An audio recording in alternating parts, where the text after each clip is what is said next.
trabalho de resgate da memória. Fosse na produção de novas peças, de uma nova pintura ou na colagem de adesivos. Em cada um desses detalhes, um pedaço da história do Brasil na Fórmula 1, recuperado depois de 6 meses de restauração, mais de 3 décadas de esquecimento. Vamos voltar 44 anos no tempo.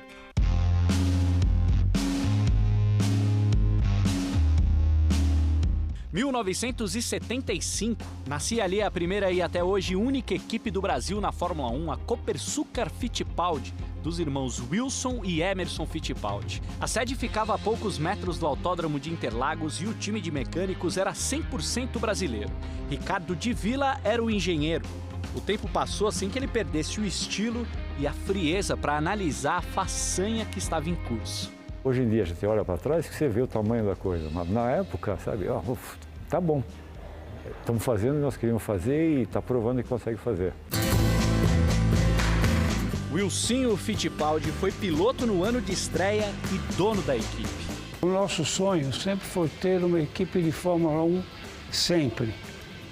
A gente sabia que o Emerson não é eterno. Uma hora ele vai parar. E aí a gente continuaria a equipe. Emerson Fittipaldi era bicampeão mundial quando decidiu trocar a poderosa McLaren pela iniciante Copersucar em 76. Na época, a notícia causou estranheza. Era um salto no escuro para que o Brasil tivesse a sua própria equipe de Fórmula 1. Em 8 temporadas, a Copersucar marcou 44 pontos em 104 GPs disputados. O melhor resultado da equipe foi um 2º lugar no Grande Prêmio do Brasil de 78, o primeiro realizado no antigo autódromo de Jacarepaguá. Segundo colocado, Emerson Fittipaldi! Qual foi a sensação ali pós-corrida? O que vocês lembram que vocês podem me contar? Um Magnífica, lugar, né? É bom, mas escuta, desde quando? Todo mundo tinha 12, 13 anos de corrida já, sabe? A gente está fazendo o que a gente sempre fez. E está chegando onde a gente quer chegar. A Copersucar acabou por falta de patrocínio depois da temporada de 82. Nunca mais o Brasil chegou perto de ter uma equipe de Fórmula 1. Para trás ficaram as histórias e os 12 carros que foram construídos. Mas por pouco, um deles não se perdeu no tempo. Durante mais de 30 anos, o terceiro carro utilizado pela Copersucar ficou esquecido. Foi abandonado numa fazenda, depois passou quase 2 décadas perdido no meio de outros carros em uma oficina aqui de São Paulo, até que neste ano um empresário decidiu restaurá-lo para homenagear a história do Brasil no automobilismo. Foram longos 6 meses de trabalho até que ele ficasse pronto nessa semana, a semana do Grande Prêmio do Brasil de Fórmula 1.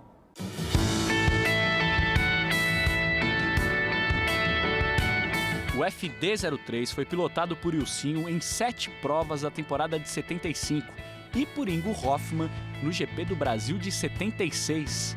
E pensar que essa relíquia estava assim, enferrujado, descascado, sem vida. A restauração da carenagem foi feita em São Paulo.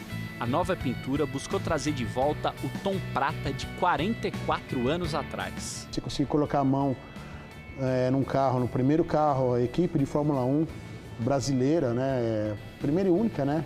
Que a gente teve. Para mim é extremamente emocionante até, né? O chassi do carro viajou para Porto Alegre. Lá foi reformado para receber novas peças e um novo motor. Ele chegou em estado bastante lastimável, assim, o material estava todo enferrujado, a pintura desgastada, o alumínio criou fungos, então uma coisa muito feia. E a gente conseguiu dar uma recuperada até aí. O esforço dos irmãos Fittipaldi foi muito grande. Foi um esforço, imagina, construir um Fórmula 1 hoje aqui no Brasil, a gente nem imagina isso, né? E eles conseguiram fazer na época em que era competitivo. O novo conjunto voltou para São Paulo em agosto. Depois de colocada a nova carenagem, faltavam apenas os adesivos que caracterizavam o carro. Nessa semana, enfim, o carro foi para debaixo do tradicional pano preto à espera do reencontro com seus antigos donos. Wilsinho e Ingo Hoffmann foram os escolhidos. O Espaço Fittipaldi, em São Paulo, guarda relíquias que contam a história da família no automobilismo. Agora, o FD03 tem uma casa à altura.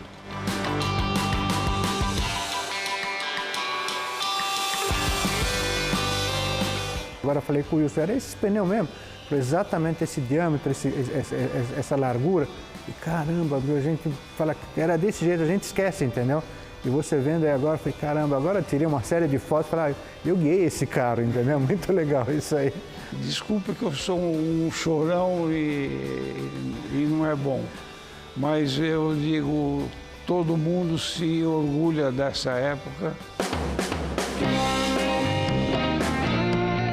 Um país com tanta dificuldade para cuidar da própria memória como o Brasil, preservar esse carro é preservar um capítulo único da história brasileira na Fórmula 1.